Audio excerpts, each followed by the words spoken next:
আসসালামু আলাইকুম সবাইকে, কেমন আছেন? আশা করি ভালো আছেন। তো ভাই আমি ভালো নাই।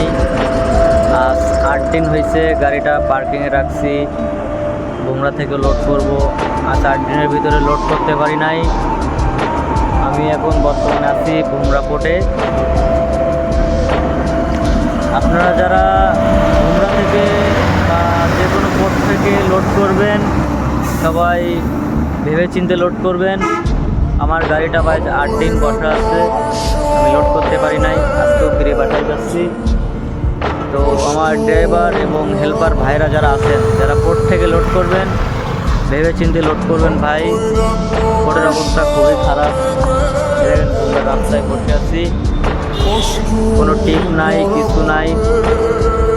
সামনে ঈদ, কী করবো বুঝতে পারছি না। তো আমার ড্রাইভার এবং হেল্পার ভাইরা যারা আছেন পোর্ট থেকে লোড করবেন, একটু ভেবে চিন্তে লোড করবেন ভাই। তো সবাই ভালো থাকেন। আসসালামু আলাইকুম।